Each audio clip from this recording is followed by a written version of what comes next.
치매 대상자의 식사를 돕는 방법으로 옳은 걸 물어보고 있어요. 그럼 이 음식의 온도는 요양보호사가 확인을 해야 되는 거지 대상자가 직접 확인을 하게 하는 게 아니고요. 다음에 치매 대상자는 그릇의 크기를 좀 조절을 해가지고 식사량을 조절해 주는 것도 좋거든요. 왜냐하면 치매 대상자는 반복적으로 이렇게 식사를 계속 달라고 하던가 아니면 너무 지나치게 이렇게 식사를 많이 하는 그러는 경우가 있어요. 그럼 이 그릇의 크기를 조절해서 식사량을 조절해 주는 건 좋은 겁니다, 여러분. 그래서 답은 2번이라고 생각하시면 되고요. 다음에 식탁에 먼지 안 친 다음에 음식물을 차려주는 게 아니라 음식물을 먼저 다 차려놓고 물도 준비해 놓고 음식물도 차려놓고 생선가시도 다 발라놓고 난 다음에 대상자가 식탁에 앉으면 그때 이제 바로 식사를 하도록 해주는 게 좋다고 생각하시면 되겠습니다. 다음에 식사 중에는 안정적인 분위기를 형성하는 게 좋은데요. 그러니까 우리 조용한 음악을 틀어준다던가 그러지 가요 프로그램을 틀어주는 게 아니고요. 아니면 TV 같은 걸 끄는 게 훨씬 더 안정된 분위기를 만들어준다고 생각하시면 되고요. 다음에 여러 종류의 음식을 내어놓는 게 아니라 한 번에 한 번에 한 가지씩 먹고 난 다음에 그때 새로운 음식을 꺼낸다고 생각하시면 되겠습니다. 그러니까 36번의 답은 1번이라고 보시면 되겠습니다. 다음은 37번 문제 풀어보도록 하겠습니다. 37번에 보시면 대상자의 식사를 도울 때 사례를 예방하는 방법으로 옳은 것에 대해서 물어보고 있어요. 그러면 여러분, 이 사례라고 하는 건 음식물이 원래 소화기계에 들어가야 되잖아요. 그럼 원래 음식물이 소화기계로 들어가야 되는데 이 음식물이 호흡기계로 들어가는 걸 갖다 우리 뭐라고 하는 거냐면 사례라고 얘기를 하잖아요. 그럼 우리 사례가 걸릴 때는 우리가 잘 삼키지 못하는 연하곤란 있죠. 잘 삼키지 못하는 이 연하곤란 또는 이 연하곤란을 우리 삼킴 장애라고 얘기를 하거든요. 그럼 이 잘 삼키지 못하는 사람이 잘 삼키지 못해서 음식물이 소화기계로 들어가지 않고 호흡기계로 들어간다고 생각하시면 되거든요. 그런데 여러분, 구강이 이렇게 건조하면 더 삼키기 힘들어요. 그러니까 음식을 먹기 전에 국물이 있는 요리로 먼저 이렇게 입을 촉촉하게 적시고 난 다음에 그 다음에 삼키면 이렇게 사례를 예방할 수 있거든요. 그러니까 마른 음식이 아니라 국물이 있는 걸 먼저 먹어야 된다고 생각하시면 됩니다. 다음에 우리가 식욕을 증진하기 위해서는 레몬 탄산수를 먹이는 게 아니고요. 식전에 이렇게 입안을 헹구거나 하면 우리가 왜 타액도 분비되고 위액도 분비되면서 식욕이 좀 증진되는 효과가 있다고 생각을 하시면 되고요. 다음에 우리가 정면을 바라보고 그리고 난 다음에 고개를 살짝 숙여가지고 턱을 당긴 자세로 해야지 음식물이 이 기도로 넘어가지 않고 식도로 잘 넘어가게 되는 거거든요. 다음에 숟가락 끝에 음식물을 놓아두는 게 아니라요. 이 치매 대상자 같은 사례를 예방하기 위해서는 숟가락 끝에 음식물을 넣어주는 게 아니라요. 여기는 이렇게 음식물을 소량씩 먹는 게 좋거든요. 그래서 음식물을 소량씩 먹는 게 더 좋은 거기 때문에 이렇게 작은 숟가락 있죠. 이렇게 작은 숟가락을 사용하는 게 훨씬 더 좋다라고 생각을 하시면 되고요. 이 음식물을 숟가락 끝에 놓는 건 아니고요.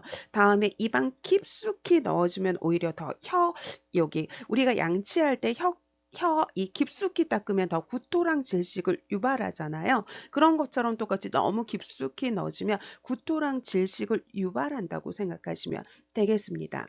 다음에 등받이가 있는 의자 안쪽 깊숙이 등을 펴고 앉는 건 좋은 거죠, 여러분. 그래서 이렇게 의자가 있으면 이렇게 걸터 앉는 게 아니라 의자 깊숙이 이렇게 앉아가지고 이 두 발이 바닥에 닿게끔 앉아서 안정적인 자세로 식사해야 된다고 생각하시면 되겠습니다.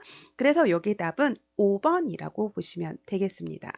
다음은 38번 문제 풀어보도록 하겠습니다. 대상자의 가루약을 복용하는 방법으로 옳은 걸 물어보고 있어요, 여러분.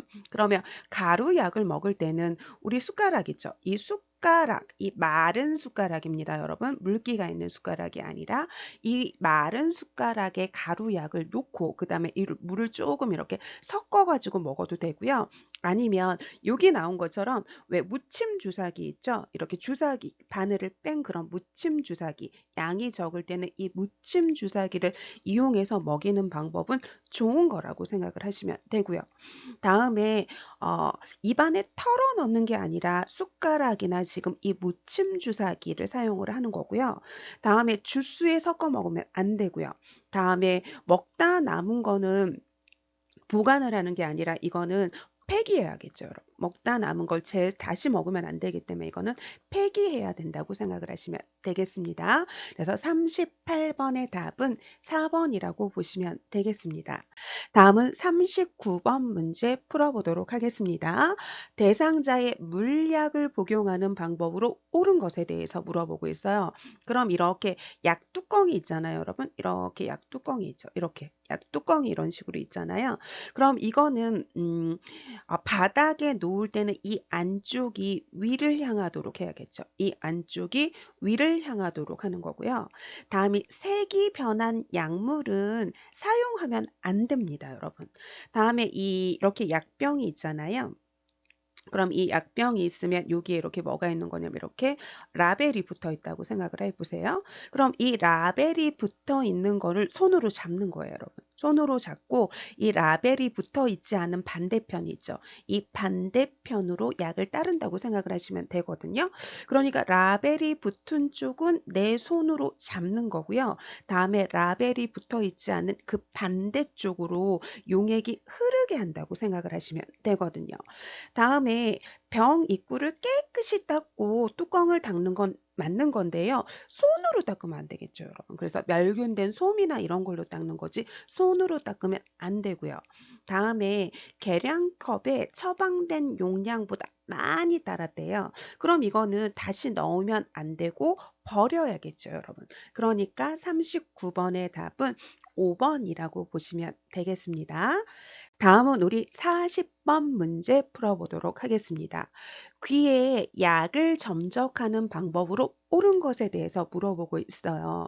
그러면 귀의 중앙에다가 하는 게 아니라 귀의 측면을 따라서 흐르도록 이렇게 약을 점적을 해야 되는 거고요. 다음에 우리 귀약이라던가 이 눈약 있잖아요. 이거는 어떻게 보관을 하는 거냐면 상온에 그늘진 장소에 보관을 해야 되거든요. 이 상온에 그늘진 장소에 보관을 해야 되는 거지 햇빛이 잘 드는 곳에 보관하면 약물이 성분이 변화된다고 생각을 하시면 되고요. 다음에 점적 후에 작은 솜을 한 15 내지 한 15분 정도 이렇게 한 15분 정도 이렇게 끼워 놓는 거지 하루 정도 끼워 놓는 거 아니고요. 다음에 약을 점적하기 전에 면봉으로 귀바키어 웨이도를 닦는 건 좋겠죠, 여러분. 그럼 이렇게 귀가 있잖아요. 그럼 이렇게 귀가 있다고 생각을 해보세요. 이런 식으로. 그럼 이렇게 귀가 있으면 여기를 갖다 우리 뭐라고 하는 거냐면 귀바퀴라고 얘기를 하고요. 그 다음에 이 눈으로 보이는 여기 있죠. 여기를 갖다 우리 웨이도라고 얘기를 하거든요. 그러니까 우리 점적 전에 면봉으로 귀바키어 웨이도를 닦는 건 좋은 거죠. 그러니까 답은 4번이라고 보시면 되고요. 다음에 성인은 3세 이상의 성인 같은 경우에는 귀약을 점적할 때 이렇게 후상방으로 잡아당겨야 되는 거고요. 아동, 3세 이하의 아동 같은 경우는 이렇게 후하방으로 잡아당기는 거거든요. 그러니까 성인은 후상방으로 잡아당기니까 후하방이 아니라 후상방으로 잡아당긴다고 생각하시면 되겠습니다. 그래서 40번의 답은 4번이라고 보시면 되겠습니다. 다음은 우리 41번 문제 풀어보도록 하겠습니다. 보행이 불가능해서 지금 대상자의 침상 배설을 돕는 방법으로 옳은 것에 대해서 물어보고 있어요. 그럼 이 침상 배설을 하니까 우리 무릎 아래가 아니라 엉덩이 아래, 이 둔부 아래에 방수포를 깔아야 되는 거고요. 다음에 항문이 이렇게 변기가 이렇게 있으면 항문이 여기 변기 중앙에 오도록 하는 건 맞는 거겠죠, 여러분. 그러니까 답은 2번이고요. 다음에 이 병실에서 침상 배설을 할 때는 개인의 프라이버시를 보호해 줘야 되잖아요. 그러니까 이렇게 커튼을 친다던가 스크린을 치는 거지 치워주면 안 되겠죠. 다음에 우리가 배변을 할 때는 배에 힘을 줘야 되기 때문에 침대 머리를 올려주는 거거든요. 그런데 배변이 다 끝났으면 배에 힘 줄 일이 없죠. 그러니까 올렸던 침대 머리를 다시 내려줘야 되는 거고요. 다음에 지금 이 침대에 누워 있는 상태잖아요. 그러니까 우리가 혼이불을 먼저 덮고 그 다음에 이제 바지를 내려줘야겠죠, 여러분. 그래서 답은 몇 번이냐면 2번이라고 보시면 되겠습니다. 다음은 42번 문제 풀어보도록 할게요. 화장실 배설을 돕는 방법으로 옳은 것에 대해서 물어보고 있거든요. 그러면 문 안쪽에 잠금 장치를 설치하면 안 되겠죠. 왜냐하면 이 대상자가 화장실에 혼자 있는데 문을 잠가 가지고 만약에 대상자가 거기서 어지러워서 쓰러졌다거나 그러면 대처를 할 수가 없잖아요. 그러니까 안쪽에 잠금 장치를 설치하면 안 되고요. 다음에 이동할 때는 낙상의 우려가 있기 때문에 앞뒤가 막힌 신발을 신어야지 이렇게 슬리퍼를 신으면 안 되고요. 다음에 대상자가 볼 수 있는 이 눈높이나 아니면 조금 위쪽으로 해가지고 화장실 표시등을 하는 거지 아래에 하면 이렇게 보이지 않겠죠, 여러분? 그래서 보일 수 있는 곳에 해야 되는 거고요. 다음에 배설 후에 어지러우면 즉시 응급배를 불러가지고 이 요양보호사가 이렇게 들어가서 도와줄 수 있게 해야겠죠. 그래서 우리가 왜 배설할 때 어르신한테 물어보는 거예요. 어르신 제가 옆에 있는 게 좋으세요? 밖에 나가 있는 게 좋아요? 그러면 대부분은 밖에 나가 있으라고 하거든요. 그럼 이럴 때 대상자한테 이 응급배를 쥐어지면서 무슨 일이 있었을 때 이 응급배를 누르라고 얘기하고 밖으로 나가는 거고요. 그리고 이 밖에 나가서 중간중간 말을 시켜가지고 대상자의 건강 상태를 확인한다고 생각하시면 되겠습니다. 다음에 배설을 마칠 때까지 옆에 있어주면서 손을 잡아주는 게 아니죠. 누군가가 옆에 있으면 배설하기가 힘들어서 대부분은 밖에 나가서 기다리라고 얘기를 하거든요. 그러니까 42번의 답은 4번이라고 보시면 되겠습니다. 다음은 43번 문제 풀어보도록 하겠습니다. 왼쪽 편마비 대상자래요. 그런데 이동변기 사용을 할 때 돕는 방법으로 옳은 걸 물어보고 있어요. 그럼 여러분 우리 이동 변기는 등받이도 있어야 되고요. 그 다음에 우리 팔걸이도 있어야 되거든요. 등받이도 있고 팔걸이도 있어야 됩니다, 여러분. 팔걸이도 있으니까 등받이가 없으면 안 되고요. 다음에 이 변기의 높이랑 이 침대의 높이를 같게 맞춰주는 게 좋은 거고요. 다음에 대상자의 건강한 손으로 최종 목적지를 잡아야 돼요. 그럼 이 이동 변기가 최종 목적지잖아요. 그럼 건강한 오른쪽 손으로 이 이동 변기를 잡도록 해야 되지 마비된 손으로 잡게 하는 게 아니고요. 다음에 이 최종 목적지가 어디에 와야 되는 거냐면 대상자의 건강한 쪽에 와야겠죠. 그래서 이 건강한 쪽에 오게 하는 이유는 이 최종 목적지를 대상자가 건강한 손으로 잡아야 되거든요.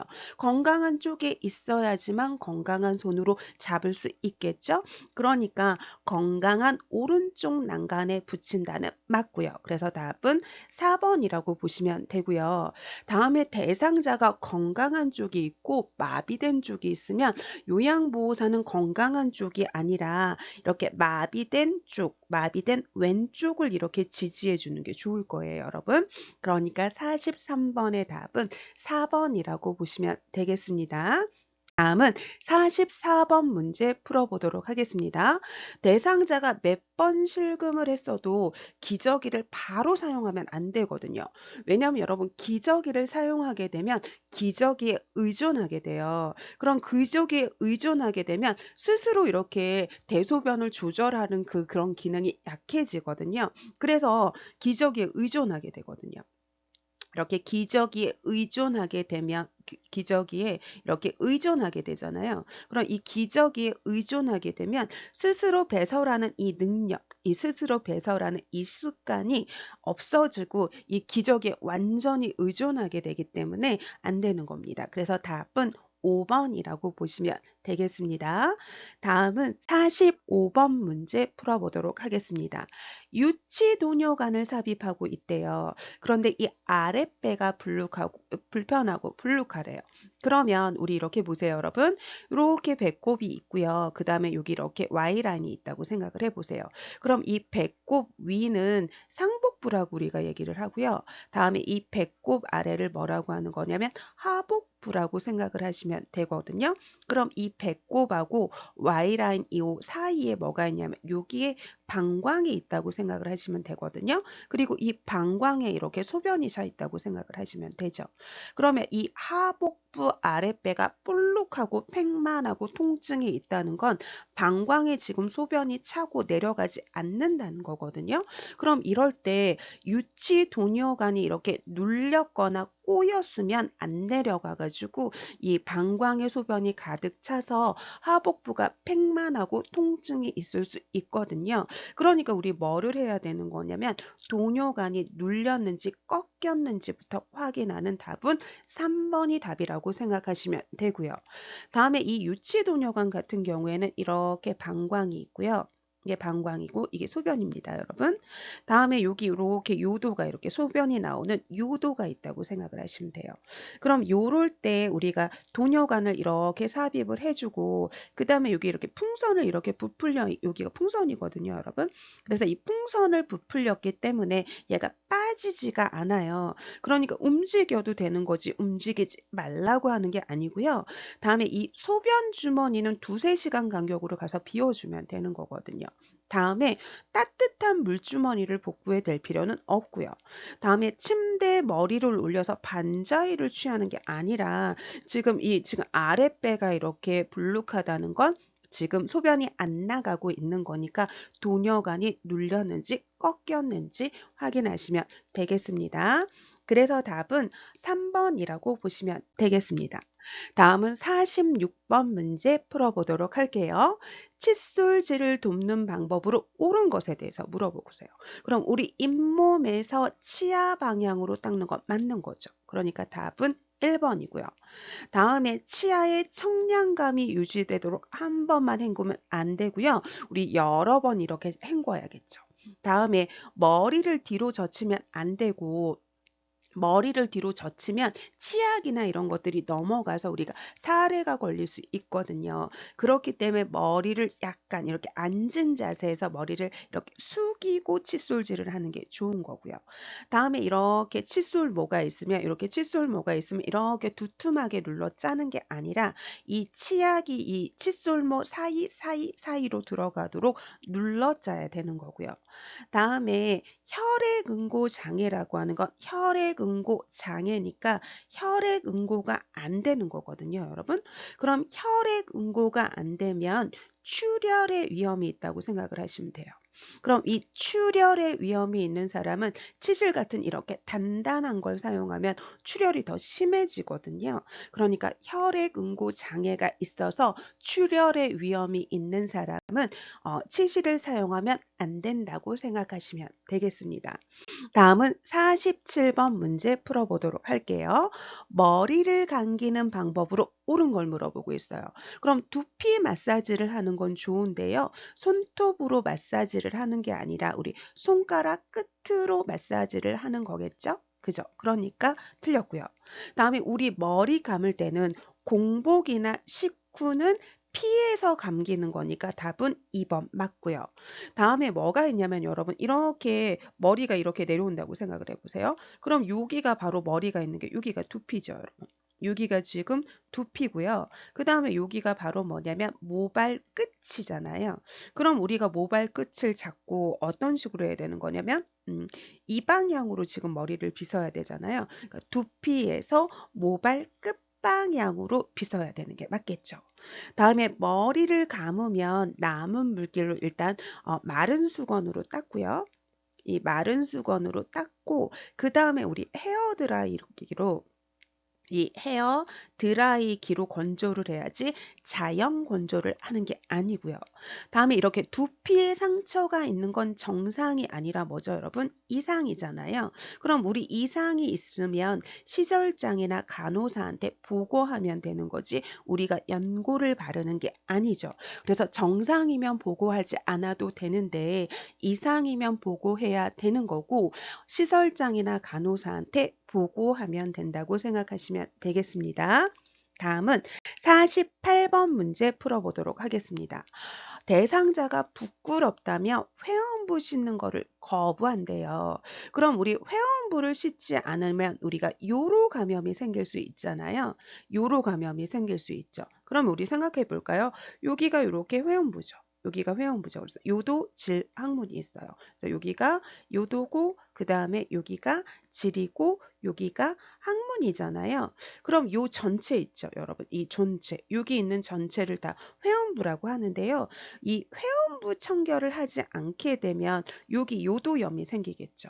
그럼 이 요도염이 생기면 여기가 요도잖아요. 여기 요도죠. 그럼 여기 있는 요도염이 생기면 여기 이게 타고 올라가서 방광염까지 생기게 되거든요. 그렇기 때문에 우리가 요로 개의 감염을 방지하려면 회원부를 청결하게 해야 되거든요. 그러니까 대상자가 회원부 청결을 안 하려고 하면 위 회원부 청결을 해야 되는 이 필요성에 대해서 설명을 하고요.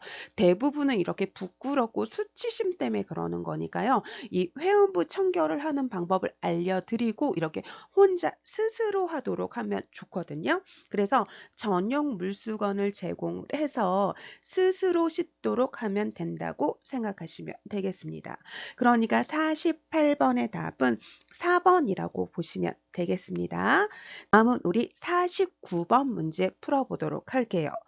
두발 전용 세정제, 두발 전용 샴푸라고 하는 건 우리 물이 없이 이렇게 머리를 이렇게 감는 건샴푸라고 생각을 하시면 되거든요. 이렇게 건샴푸라고 생각을 하시면 돼요. 물이 없이 감는 거예요. 그러니까 얘는 물이 없이 감는 건샴푸이기 때문에 물이라는 단어가 들어가면 안 돼요. 물이라는 단어가 들어가면 안 되거든요. 그래서 여기를 물을 적신다고 하는 거 틀렸고요. 다음에 이 두발 전용 세정제는 이렇게 펌핑을 해가지고 거품을 내서 머리에 묻히고 난 다음에 이렇게 두피 마사지하고 그 다음에 마른 수건으로 닦아내면 되는 거지 린스하는 거 아니고요. 다음에 젖은 수건, 그게 세정제를 이렇게 사용하고 거품을 내고 난 다음에 마른 수건으로 닦아주면 됐고요. 다음에 거품이 나도록 하는 거예요, 여러분. 나지 않게 하는 게 아니라 거품이 나도록 하는 거고요. 만약에 모발이 많이 더러우면 이거를 갖다가 이 과정을 반복을 해가지고 다시 한번 해줘도 되는 거거든요. 그러니까 49번의 답은 5번이라고 보시면 되겠습니다. 다음은 50번 문제 풀어보도록 하겠습니다. 거동이 불편한 대상자의 통목욕을 돕는 방법으로 옳은 걸 물어보고 있어요. 그럼 이 통목욕을 할 때 우리가 통 속에 들어가 있는 시간이 5분 이내거든요. 그럼 이 통 속에 들어가기 전에 이렇게 헹구고 들어가야 돼요. 그럼 이 헹구고 들어갈 때 심장에서 이렇게 먼 곳부터 씻고 들어간다고 생각을 하시면 되거든요. 그러니까 심장에서 먼 다리부터 하는 거고요. 그 다음에 팔을 하는 거고요. 그 다음에 몸통을 해주는 거고요. 그 다음에 뭐를 해주는 거냐면 회원부 순으로 한다고 생각을 하시면 돼요. 이걸 애우려고 하지 말고요, 여러분. 심장에서 먼 쪽인 다리, 그 다음에 팔, 그 다음에 몸통, 그 다음에 회원부 순으로 하는 거니까 1번은 틀렸죠. 다음에 우리 통목욕은 식사 직전이나 직후는 피해야 되는 거고요. 다음에 이 안전 손잡이는 건강한 쪽으로 해서 건강한 손으로 잡게 해야겠죠. 다음에 대상자가 이렇게 욕조에 이렇게 앉아 있어요. 그럼 욕조에 앉아 있으면 여기 벽에다 대고 이렇게 앉아 있기, 여기 중간에 이렇게 앉아 있게 하면 안 되죠. 그러니까 등을 욕조 안쪽 벽에 대고 앉는다. 4번은 맞는 답이고요. 다음에 요양보호사의 목욕을 하는데 발끝으로 온도를 확인하면 안 되고 요양보호사의 손등으로 이렇게 물의 온도를 확인한다고 생각하시면 되겠습니다. 그러니까 50번의 답은 4번이라고 보시면 되겠습니다. 다음은 51번 문제 풀어보도록 할게요. 다음 그림과 같이 이 휠체어를 이동해야 되는 걸 물어보고 있어요. 그럼 여기 보시면 이렇게 앞바퀴를 들어 올렸잖아요. 그죠? 그럼 이 앞바퀴를 들고 이동해야 되는 경우는 세 가지가 있는데요. 여러분, 첫 번째는 문턱을 올라갈 때. 다음에 두 번째는 이 문턱을 내려갈 때, 다음에 세 번째는 이렇게 울퉁불퉁한 길을 갈 때라고 생각을 하시면 되거든요. 이 울퉁불퉁한 길을 갈 때는 이 작은 바퀴인 앞바퀴가 진동을 흡수하지 못해요. 그렇기 때문에 이렇게 앞바퀴를 들고 가야 되는 거거든요. 그래서 여러분들이 외우실 때 앞바퀴를 들고 이동해야 되는 경우는 세 가지인데, 문턱을 올라갈 때, 문턱을 내려갈 때, 울퉁불퉁한 길을 갈 때라고 생각하시면 되거든요. 그러니까 여기는 바로 뭐냐면 평평한 건 아니고요. 오르막 아니고요. 경사로 아니고요. 엘리베이터 아니고요. 그래서 여기 보시면 울퉁불퉁한 길을 갈 때, 그 다음에 문턱을 올라갈 때니까 턱을 오를 때라서 답은 4번이라고 보시면 되겠습니다. 다음은 52번 문제 풀어보도록 할게요. 이렇게 누워있는, 침상에 누워있는 대상자를 이렇게 일으켜 세우는 방법에 대해서 물어보고 있어요. 그럼 이럴 때 항상 우리가 뭐를 해야 되는 거냐면 대상자의 상태를 먼저 확인을 해야 되죠. 왜냐하면 대상자의 건강한 손을 활용하도록 해야 되기 때문에 대상자의 건강한 쪽이 어느 쪽인지 아니면 우리 마비된 쪽이 어느 쪽인지 이렇게 상태를 확인하는 게 먼저고요. 다음에 이제 두 번째는 바로 뭐를 해주는 거냐면 대상자한테 설명해 주는 거거든요. 그래서 어르신 제가 일으켜 드릴게요 하고 설명을 하는 거고요. 다음에 이제 세 번째가 뭐 해주는 거냐면 요양보호사의 위치를 선정을 해주는 거예요. 요양보호사의 위치를 선정을 해주는 거고요. 다음에 이제 네 번째는 이동하기 전에 다치지 않게 뭐를 해주는 거냐면 신체 정렬을 해주는 거고요. 그리고 다치지 않게 이렇게 신체 정렬을 했으면 이동을 해주는 거고요. 다음에 이동을 하고 난 다음에 불편한 게 없는지 정리해주는 단계라고 생각을 하시면 되거든요. 그러면 여기 가나다라에 보시면 대상자의 상태 확인한다 없어요. 다음에 설명한다 없어요. 그럼 우리 요양보호사의 위치 선정이 먼저 나와야 돼요.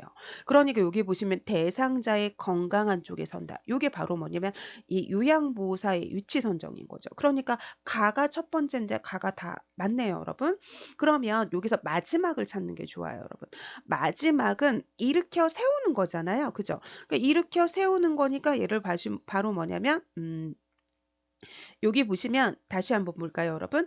여기 마비된 쪽 손을 가슴 위에 올리고 대상자의 무릎을 세우는 거. 이거는 이렇게 대상자가 이렇게 누워 있으면 이렇게 누워 있잖아요. 그럼 우리가 신체 정렬을 한다는 건 이 손을 마비된 손을 가슴 위에 올리고 무릎을 세우는 게 이게 다치지 않게 하는 신체 정렬이잖아요. 그러니까 이게 바로 뭐냐면 신체 정렬이라고 생각을 하시면 되고요. 다음에 요럴 때 일으켜 세울 때는 어떻게 해야 되는 거냐면 어 돌려 눕혀야 되잖아요, 옆으로. 그러니까 마비된 쪽이 마비된 쪽이 위로 오게 하고 건강한 쪽이 아래로 하게 이렇게 돌려 눕히고요. 그리고 이 대상자를 앉히고 난 다음에 일으켜 세우는 거거든요. 그러니까 바로 이 앉힌다가 가장 마지막이거든요, 여러분. 그럼 이 라가 앉힌다가 가장 마지막으로 와야 될 거예요. 그리고 난 다음에 바로 뭐냐면 우리가 신체 정렬은 나다잖아요. 그러니까 요거라고 생각을 하시면 되죠, 여러분. 그러니까 이거를 할 때 여러분들이 어떻게 생각을 하시면 다시 한번 보도록 하겠습니다. 우리가 대상자를 이동하는 건 대상자 일단 상태를 확인하고요. 다음에 설명해 주고요. 요양보호사 위치 선정해 주고요. 다치지 않게 신체 정렬을 하고 이동을 하고 그 다음에 불편한 게 없는지 정리한다고 생각하시면 되거든요. 그럼 여기에서 보시면 여러분 우리가 이렇게 앉히는 거죠, 여러분. 이렇게 앉히는 거죠. 그럼 이렇게 세우는 게 아니라 이렇게 앉히는 거네요, 여러분. 보세요. 이 대상자를 지금 이렇게 앉히는 거죠. 그럼 이 대상자를 이렇게 앉히는 게 가장 마지막이잖아요. 그러면 이런 문제를 풀 때 가장 키워드는 뭐냐면 가장 먼저인 거를 먼저 찾는 거예요. 그럼 여기서 보시면 1번도 없고 2번도 없으니까 요양보호사 위치 선정이 이 가번이 첫 번째로 오는 거거든요. 그럼 대부분은 첫 번째 하는 걸 고르면 한 두 문제 정도밖에 없거든요. 그럼 이 둘 중에 하나 고르면 되는데 여기서는 이렇게 이게 다잖아요. 다가 해당이 되죠. 그럼 이럴 때는 가장 마지막에 오는 걸 다시 고르면 돼요, 여러분. 그럼 안 치는 거니까 여기 안 친다가 가장 마지막이라서 라가 마지막인 걸 고르시면 되거든요. 그럼 라가 마지막인 건 이 두 개밖에 없죠, 여러분. 두 개밖에 없는데 여기 보시면 요양보호사 위치 선정하고 신체 정렬이 먼저인 거지 돌려눕히는 게 먼저가 아니죠. 그러니까 여기는 나다가 먼저 와서 답은 2번이라고 보시면 되겠습니다. 다음은 우리 53번 문제 풀어보도록 하겠습니다. 여기에서 지금 보행을 도울 때 이 보행 벨트는 대상자의 허리 채워주는 거죠. 다음에 이 요양보호사는 대상자 뒤쪽에 서는데 불편한 쪽에 뒤에 서야 되거든요. 그럼 이 오른쪽 편마비니까 불편한 쪽에 뒤에서 잡아줘야 되는 거니까 오른쪽 뒤에서 잡아준다고 생각을 하시면 되죠. 그러니까 답은 2번이라고 보시면 되겠습니다. 다음은 54번 문제 풀어보도록 하겠습니다. 자동차에서 휠체어로 옮긴대요. 그럼 이 휠체어가 우리 최종 목적지인 거죠, 여러분? 최종 목적지인 거예요. 그럼 우리가 일단 이 휠체어가 건강한 쪽에 오도록 이렇게 주차를 하고 오도록 이렇게 이 휠체어가 건강한 쪽에 오는 방향으로 주차를 하고요. 다음에 휠체어가 놓을 수 있는 공간을 만들어 놓고 일단 주차를 하는 게 먼저인 거죠, 여러분. 이렇게 주차를 하고요. 그리고 이 자동차 뒷문 열어 놓고요. 그 다음에 우리 휠체어 가져와야죠, 여러분. 휠체어 가져오는 거죠. 그러면 휠체어 가져와서 휠체어에 잠금 장치 잠그고요. 다음에 대상자가 오르내릴 수 있도록 우리가 이 발받침대를 올려놔야 되는 거죠, 여러분. 이 발받침대를 올려놓는 거죠. 그러니까 여기 보시면 바로 먼저 준비를 해야 되는 거잖아요. 그러니까 여기 보시면 휠체어를 자동차에 가깝게 갖다 놓고 그 다음에 잠금 장치 잠그고 발받침대 올려놓는 얘가 먼저라고 생각을 하시면 되거든요. 그럼 얘가 먼저인 거예요, 여러분. 그리고 난 다음에 대상자가 내리려면 안전벨트 풀어야겠죠. 그러니까 여기 이거 그럼 여기 이렇게 두 개로 좁혀졌네요, 여러분. 그리고 난 다음에 우리 안전벨트를 했으면 어떻게 해야 되는 거냐면 대상자가 이렇게 먼저 한 발씩 내려가야 되잖아요. 한 발씩 내려가야 되니까 그 다음이 라겠죠, 여러분. 라. 그러니까 답은 얘겠네요, 여러분. 그래서 우리 주차를 먼저 하고 자동차 뒷문을 열고 그 다음에 휠체어를 가져가서 건강한 쪽에 오도록 휠체어를 놓고 가까이 붙이고 휠체어의 잠금 장치랑 발받침대 하고 그리고 난 다음에 대상자의 안전벨트 풀고요. 이 안전벨트를 풀고요. 대상자가 일단 이 자동차 밖으로 나가야 되잖아요. 그러니까 한쪽 다리부터 먼저 나가고요. 다리가 나갔으면 이 다리가 이 발이 바닥에 닿게끔 해서 우리가 안전하게 해줘야겠죠. 바닥에 이렇게 닿게끔 하고 그리고 난 다음에 요양보호사가 허리랑 마비된 무릎을 지지해주면서 일으켜 세워서 그 다음에 휠체어로 앉힌다라고 생각을 하시면 되는 거죠. 그러니까 54번의 답은 4번이라고 보시면 되겠습니다. 다음은 우리 55번 문제 풀어보도록 하겠습니다. 우리 외상의 우려가 있는 사람, 이 외상의 의심이 있는 사람 있잖아요. 이 외상의 의심이 있는 사람은 그냥 들어 올리면 척추 손상이 우려가 되잖아요. 이 척추 손상이 우려가 되기 때문에 외상의 우려가 있는 사람은 척추 고정판으로 고정하고 들어 올려야 되는 거거든요. 그럼 어떻게 해야 되는 거냐면 보세요, 여러분. 대상자가 이렇게 누워 있어요. 이렇게 누워있고 요양보호사가 여기 있다고 생각을 해보세요. 그럼 이럴 때 일단 척추 고정판을 대상자 이렇게 옆에 갖다 대는 거죠. 그리고 이 대상자를 요양보호사 쪽으로 이렇게 옆으로 눕히는 거예요. 옆으로 눕히고 난 다음에 이 척추 고정판을 이 밑으로 끼워 넣는 거죠. 이렇게. 그리고 난 다음에 이 대상자를 똑바로 눕히면 여기 위에 이렇게 올라가지게 되거든요. 그런데 여기서 여기 척추 고정판에 여기 중앙에 오도록 이렇게 눕히고 난 다음에 고정을 하는데 우리가 밑에서부터 무릎 고정하고 엉덩이랑 손 고정하고 윗팔 고정한다고 생각하시면 되죠. 그래서 척추 고정판을 대상자 옆에 갖다 놓는 거고요. 대상자를 들어서 하는 게 아니라 지금 이걸 옆으로 여기다 밀어 놓고 이 대상자를 똑바로 눕히면 이 척추 고정판에 저절로 올라가요. 그러니까 들어서 하는 거 아니고요. 다음에 이 척추 고정판이 있으면 대상자가 이 척추 고정판 중앙에 오도록 해야 되는 거고요. 다음에 척추 고정판을 끄는 게 아니라 두 명의 요양보호사가 들어 올리는 거고요. 다음에 고정할 때 무릎을 먼저 고정을 해주고 그 다음에 여기 엉덩이랑 손목 고정해주고 그 다음에 윗팔 고정해주는 순으로 가는 거죠. 그러니까 답은 5번이라고 보시면 되겠습니다. 다음은 우리 56번 문제 풀어보도록 하겠습니다. 노인 장기 요양보험에서 복지 용구를 우리가 대여할 수도 있고 1년에 160만 원의 한도에서 대여할 수도 있고요. 이 대여 임대할 수도 있고요. 아니면 우리가 구입할 수도 있잖아요. 그러면 가격이 비싼 거 같은 경우에는 우리가 대여 임대한다고 생각을 하시면 되고요. 다음에 우리가 이 가격이 저렴한 거는 구입한다고 생각을 하시면 되거든요. 그런데 여기는 대여를 한대요. 대여. 그럼 이 중에서 가장 비싼 걸 고르시면 되거든요.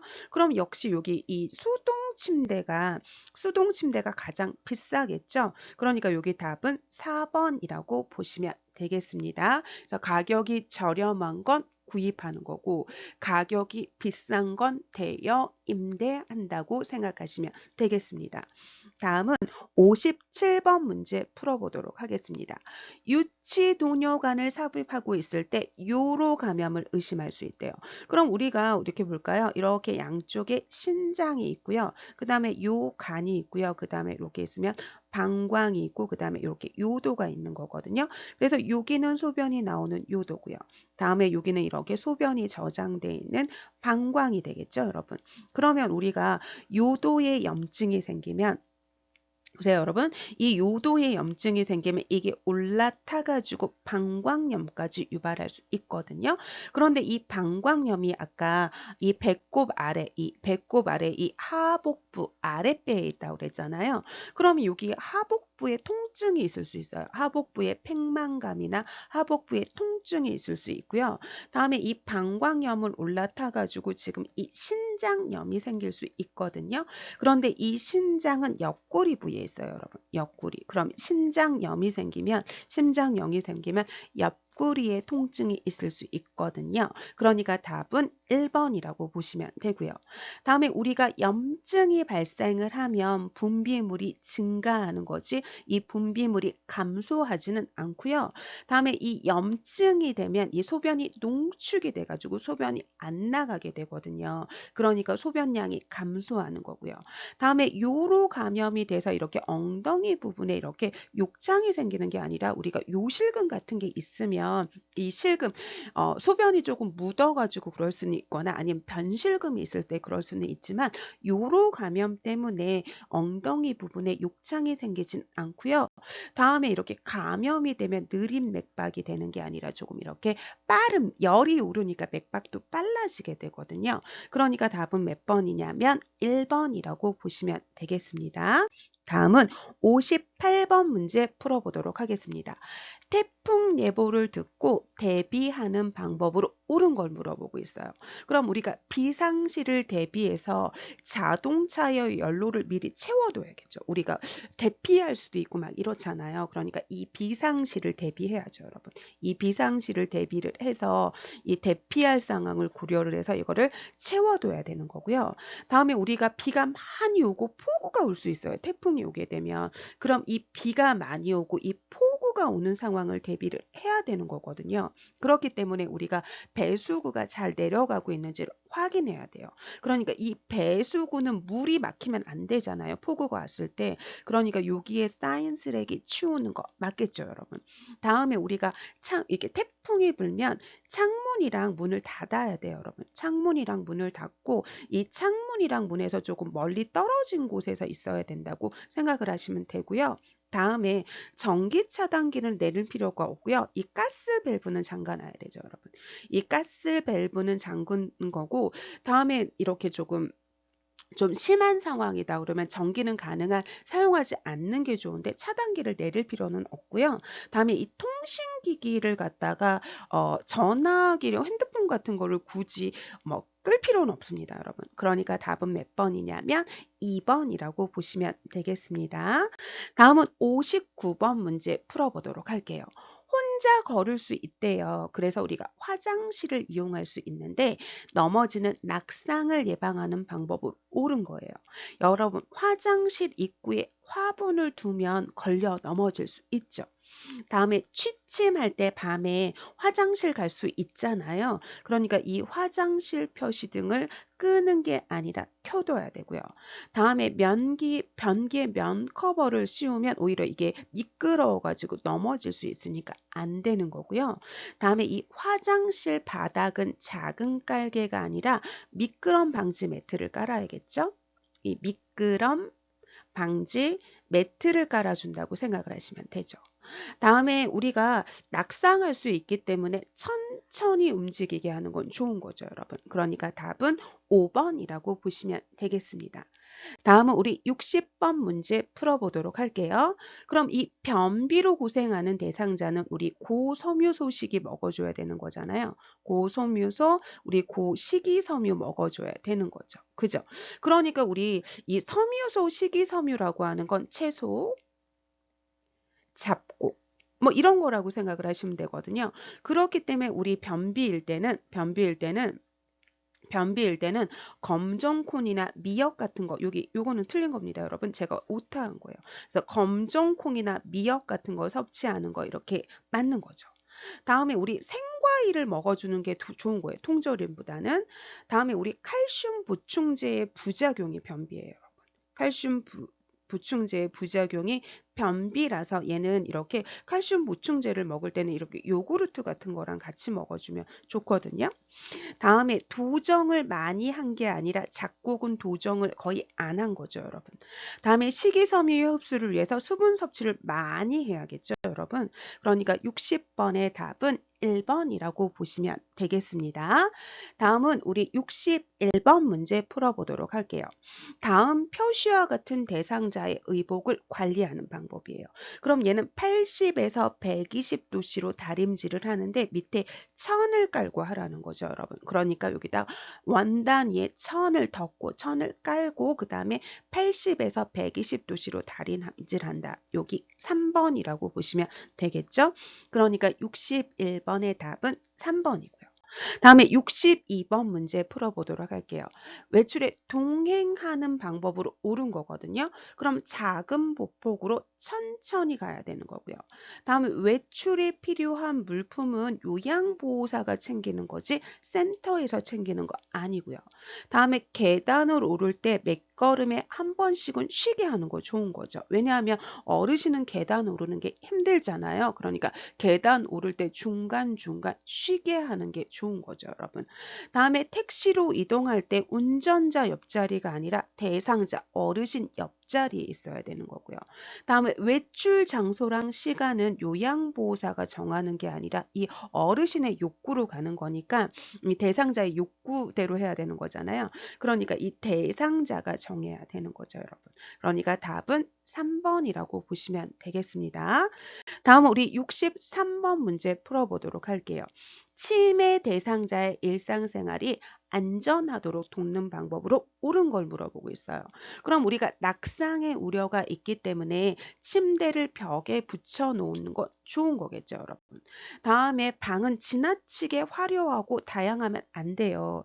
왜냐하면 이 치매 환자는 익숙한 환경이 훨씬 더 좋은 거거든요. 그렇기 때문에 우리가 산책을 하더라도 매일 같은 시간, 매일 같은 장소에 가서 익숙한 환경, 친숙한 환경을 만들어 주는 게 좋은 거지 이렇게 다양하게 해주는 건 좋지 않고요.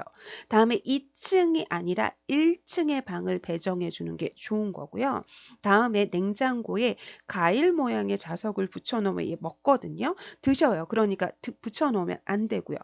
다음에 현관 앞에 이동이 가능한 매트가 아니라 이 현관 앞에 우리가 그 매트 이렇게 이 매트형 배회 감지기 있죠. 매트형 배회 감지기. 배회 감지기를 놓으면 좋겠죠, 여러분. 그래서 이렇게 이 매트형 배회 감지기를 이렇게 이 치매 대상자가 밟으면 소리가 안 난다던가 빛이 난다던가 해가지고 나가는 걸 좀 알려주는 이 매트형 배회 감지기가 있으면 좋을 거예요, 여러분. 그러니까 63번의 답은 1번이라고 보시면 되겠습니다. 다음은 우리 64번 문제 풀어보도록 할게요. 시설에서 치매 대상자가 요양보호사를 다니면서 계속 반복적인 질문을 한대요. 그럼 이때 반응으로 적절한 걸 물어보고 있거든요. 내가 집에 갈 날이 얼마나 남았어 하고 물어보고 있어요. 그럼 일단 이 치매 대상자가 이렇게 반복적으로 질문을 할 때, 아니, 이 반복적인 질문이나 이 반복적인 행동을 하잖아요. 그럼 이럴 때 대상자의 이 반복적인 질문이나 행동이 해가 되지 않는 행동이라고 하면 뭐 이게 강제로 중단하게 하거나 이런 건 별로 좋은 게 아닌 거고요. 다음에 이 대상자의 질문에 대한 답을 한다기보다는 이 심리적인 안정감을 주기 위해서 심리적으로 지지를 해주거나 심리적인 안정을 갖도록 해주는 게 좋은 거거든요. 그리고 이 치매 대상자는 인지 기능이 떨어진 사람이라는 걸 일단 알고 계셔야 되는 거죠. 그럼 어르신 며칠 남은 것 같으세요? 해도 인지 기능이 떨어진 대상자이니까 몰라요. 그리고 지금 이 대상자가 얼마 남았어? 하고 물어보니까 금방 잃어버릴 테지만 달력 저랑 한번 보실래요? 한번 보실래요? 이거 확인해 보는 것까지는 괜찮아요. 다음에 어제도 알려드렸는데 이거 기억하지 못합니다, 여러분. 다음에 집에 아무도 없어요 얘기해도 몰라요. 다음에 집에 가고 싶으시군요. 이렇게 마음을 읽어주는 것까지는 좋거든요. 그 마음을 읽어주는 것까지는 좋은데 저는 어르신과 같이 있고 싶은데 이건 별로 좋은 반응은 아니거든요. 그러니까 64번의 답은 2번이라고 보시면 되겠습니다. 다음 우리 65번 문제 풀어보도록 하겠습니다. 방금 식사를 마쳤는데 치매 대상자가 계속 밥을 달라고 한대요. 그럼 치매 대상자가 이렇게 반복적으로 밥을 달라고 할 땐 답이 세 가지라고 생각을 하시면 되거든요. 그럼 첫 번째는 어르신한테 이 치매 대상자는 인지 기능이 떨어진 대상자잖아요. 이 인지 기능이 떨어진 대상자이기 때문에 우리가 합리적으로 얘기를 해도 잘 몰라요. 그렇기 때문에 이 대상자한테 어르신 지금 준비하고 있어요 하고 얘기하면 이게 준비하고 있어야 하면 기다리시거든요. 그리고 또 까먹으세요. 그러니까 준비하고 있어야 하고 얘기하면 되고요. 다음에 이 어르신이 먹은 그릇 있죠. 이 그릇을 치우지 않는 거예요. 치우지 않고 옆에 두고 어르신 지금 방금 드셨나요? 하고 그릇을 보여드리는 거고요.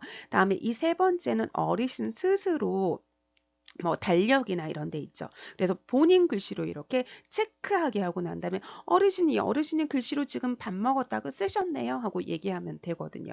그러니까 여기에서는 지금 뭐냐면 준비하고 있어요. 조금 기다리세요 하는 게 답이라고 생각하시면 됩니다. 그래서 65번의 답은 4번이라고 보시면 되겠습니다. 다음은 66번 풀어보도록 할게요. 프로그램에 참여했던 치매 대상자가 지금 안절부절 못하면서 배회한대요. 그럼 이 안절부절 못한다는 건 우리 배설 욕구가 있을 때 나 소변 마려워 대변 마려워 하고 이게 언어적으로 표현하는 경우도 있지만 우리가 이 언어적인 표현을 하지 못할 때는 요양보호사는 비언어적인 표현도 알아야 되거든요.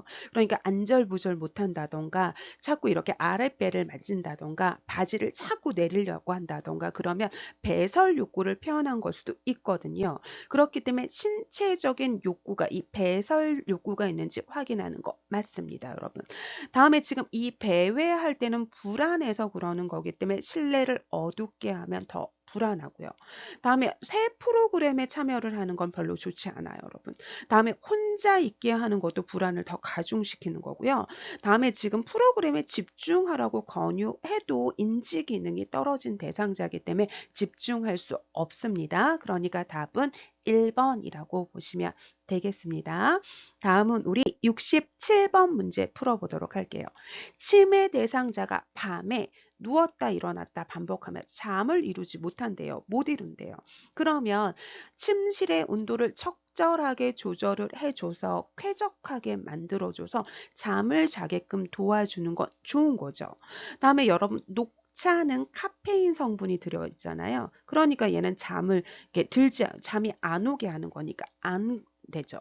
다음에 지금 밤에 조명을 밝게 해주면 잠이 깰 거예요. 그러니까 우리 간접 조명 정도는 괜찮지만 밝게 해주는 건 안 좋고요. 다음에 지금 밤인데 산책을 갔다 오면 잠이 깨고요. 밤인데 지금 운동을 하게 되면 잠이 깨겠죠. 그러니까 답은 1번이라고 보시면 되겠습니다. 다음은 우리 68번 문제 풀어보도록 할게요. 다음과 같은 상황에서 요양보호사의 대처 방법에 대해서 물어보고 있어요. 치매 대상자가 갑자기 방에서 뛰쳐나오면서 엄마 어디 있어? 하고 하면서 허공에 손짓을 한대요. 그러면 지금 이 대상자는 치매 대상자는 환시가 보이기도 하고요. 아니 이렇게 환청이 보이기도 하고 아니면 우리 비정상적인 믿음이 이런 망상 같은 행동이 나타나기도 하거든요. 그러면 이 대상자가 지금 무슨 옷을 입었는지 물어보는 거 아니고요. 오래전에 돌아가셨다고 해도 몰라요. 다음에 내일 찾으러 가자고 하는 것도 아니고요. 다음에 보시면 낮에 온 사과가 맛있으니 이건 괜찮아요, 여러분. 왜냐 하는 거냐면 이 대상자가 치매 대상자가 여러 문제 행동을 보일 때 공통적인 답이 뭐냐면 주의를 환기시킨다거든요. 왜냐하면 이 대상자가 지금 치매 대상자는 인지 기능이 떨어진 대상자잖아요. 그러니까 이렇게 손뼉을 친다던가 아니면 대상자가 좋아하는 노래를 부른다던가 아니면 대상자에게 이렇게 옛날 얘기를 해달라고 한다던가 지금 이 문제 행동을 보이는 거에서 이렇게 주의를 환기시키면 문제 행동 보였던 걸 이렇게 까먹거든요. 인지 기능이 떨어졌기 때문에. 그래서 우리 사과 먹어볼까요? 하면 조금 전에 그 문제 행동을 잃어버리는 거거든요. 그러니까 이 사과를 먹어보자고 하는 건 대상자의 주의를 환기시키는 좋은 방법이라고 생각하시면 되거든요. 그러니까 답은 4번이라고 보시면 되고요. 다음에 헛것이 보이는 거라고 해도 인지 기능이 떨어진 대상자이기 때문에 이해하지 못합니다. 그래서 주의를 환기시키는 방법인 4번이라고 보시면 되겠습니다. 다음은 69번 문제 풀어보도록 할게요. 치매 대상자가 텔레비전 소리만 나면 큰 소리로 욕을 하면서 이렇게 반응을 한대요. 그럼 이럴 때 제가 아까 이 치매 대상자가 문제 행동을 보면 공통적인 답이 첫 번째는 주의를 환기시켜서 그 문제 행동을 잃어버리게 하면 되고요. 아니면 이럴 때 단순한 일거리를 제공해도 좋아요, 여러분. 단순한 일거리. 그래서 뭐 콩나물 다듬기를 한다던가 아니면 이렇게 수건개 주세요를 한다던가 하면 그 일을 하면서 좀 전에 그런 문제 행동을 잃어버리고요. 다음에 세 번째는 이렇게 상과 벌을 활용하면 좋거든요. 그래서 바로 뭐냐면 그러면 만약에 벌을 활용한다 그러면 어르신 간식 주지 않을 거예요. 막 이런 거고 상이라고 하면 어르신 저 간식 우리가 뭐 사과 먹을까요? 아니면 뭐 사탕 먹을까요? 막 이런 식으로 상벌을 활용한다고 생각하시면 되거든요. 그러면 이러시면 모두가 어르신을 싫어해요 해도 모르고요. 그 다음에 뭐 귀마개가 필요하군요. 이건 아니죠. 다음에 예의를 지켜달라고 해도 지금 인지 기능이 떨어졌으니까 몰라요.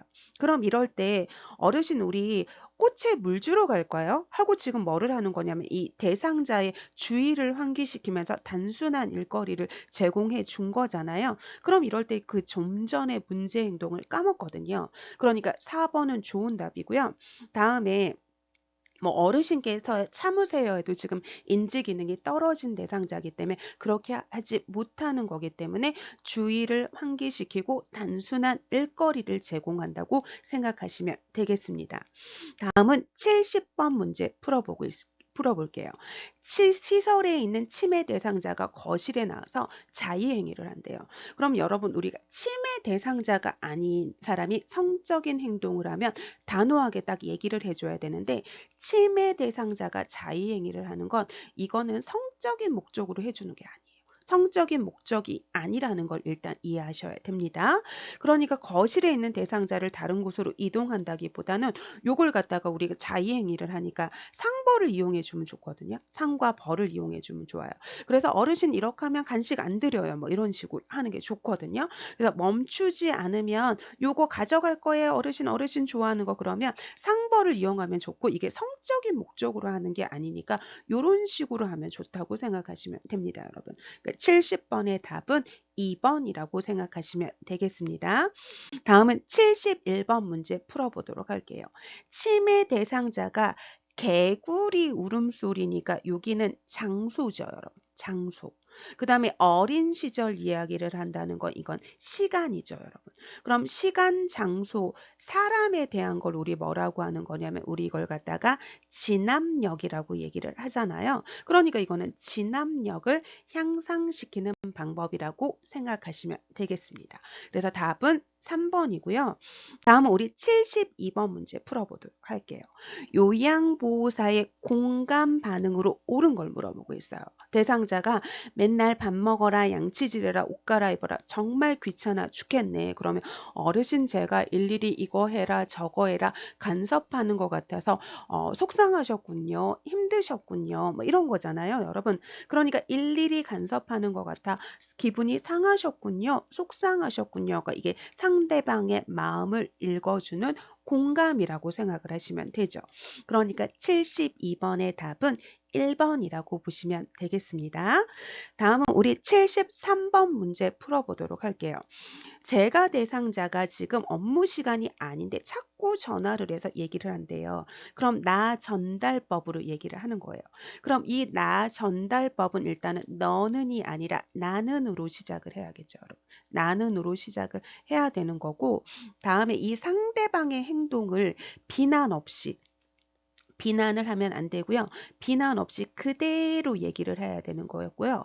다음에 이 상대방의 행동이 나에게 미친 영향에 대해서 얘기를 해야 돼요. 그때 내가 느낀 감정, 뭐 힘들어요, 속상해요, 이런 감정 얘기해 드리는 거고요.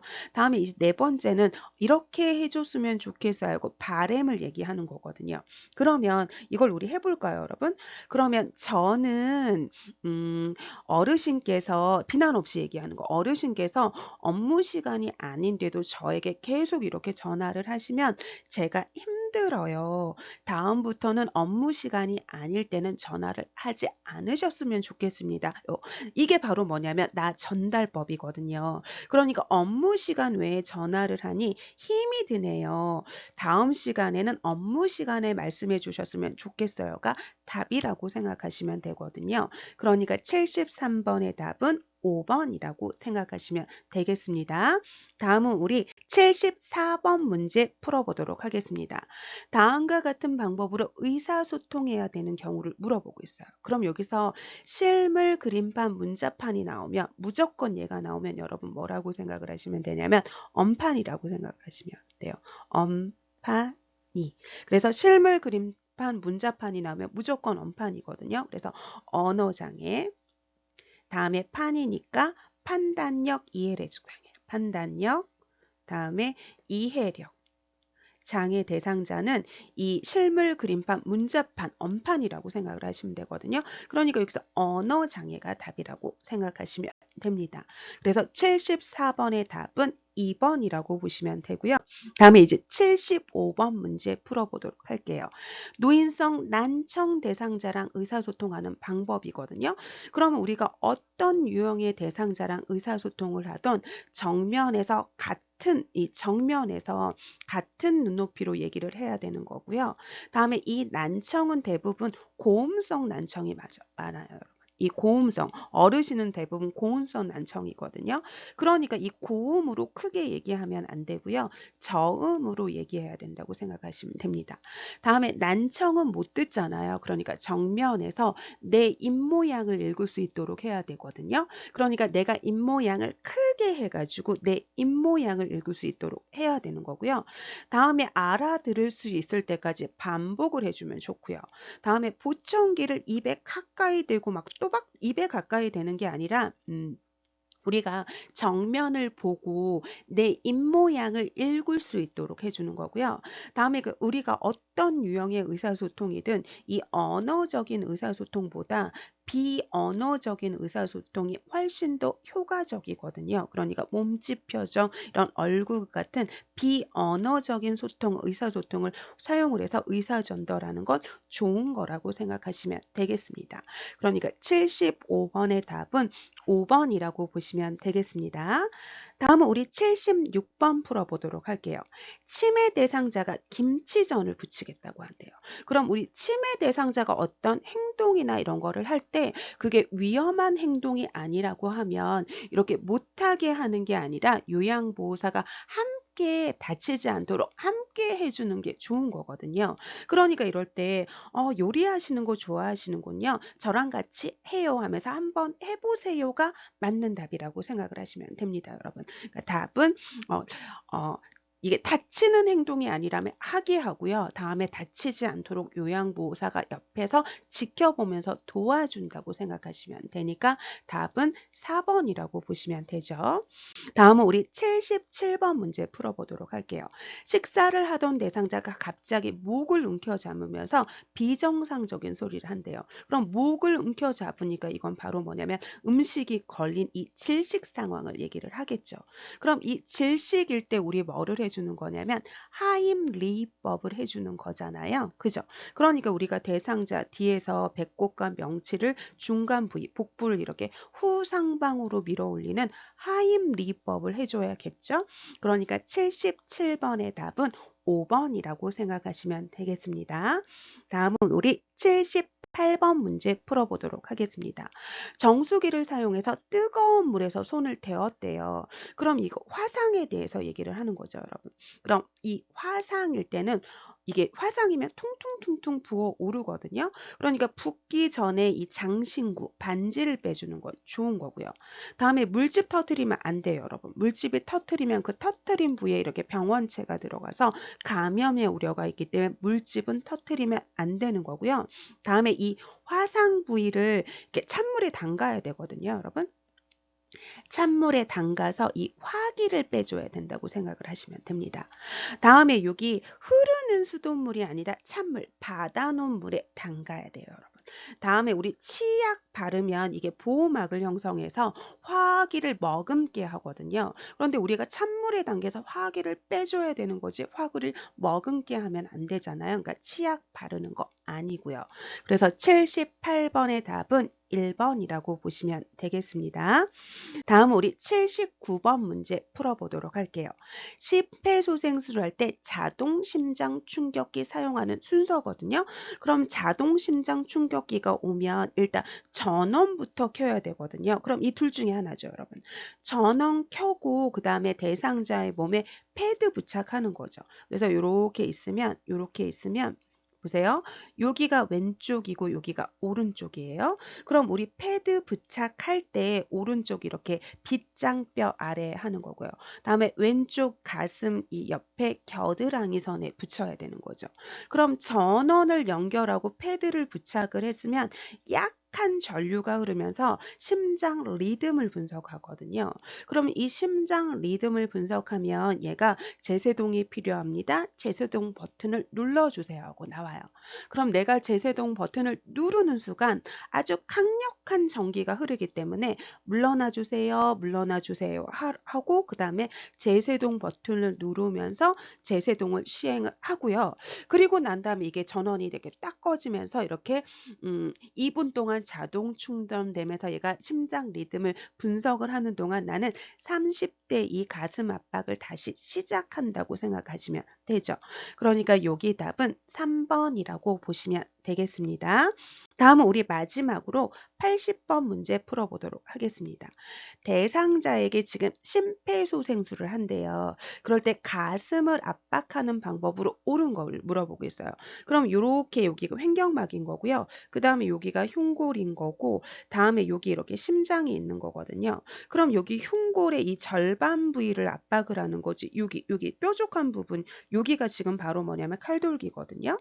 그럼 이 칼돌기는 압박하면 안 되는 거고요. 다음에 이 가슴 압박할 때 5cm 정도 눌릴 정도로 압박을 해야 되는 거고요. 이 5cm가 들어가게 하려면 요양보호사의 체중을 실어서 압박을 해야지 5cm가 들어가게 돼요. 그러니까 답은 2번이 맞는 답이고요. 다음에 이 가슴 압박은 초당 2회 속도라고 생각을 하시면 되거든요. 초당 2회. 그러면 우리가 1분은 60초잖아요. 그럼 곱하기 2 하면 이렇게 100회에서 한 120회 속도라고 생각을 하시면 됩니다. 그래서 틀렸고요. 다음에 우리가 압박하고 이완은 1대1이 돼야 돼요, 여러분. 그래서 얘가 압박했다, 이완했다. 얘가 1대1이 되게 되고 이 압박과 이완을 1회라고 생각을 하시면 되고 이걸 갖다가 총 30회를 한다고 생각하시면 되죠. 그래서 여러분, 우리 지금은 기출문제 두 번째 시간으로 실기 문제에 대해서 풀어봤고요. 여러분 수고 많으셨고 우리 다음에 이제 이렇게 기출문제 세 번째 시간에 풀이 시간에 다시 만나 뵙도록 하겠습니다. 여러분 수고 많으셨습니다.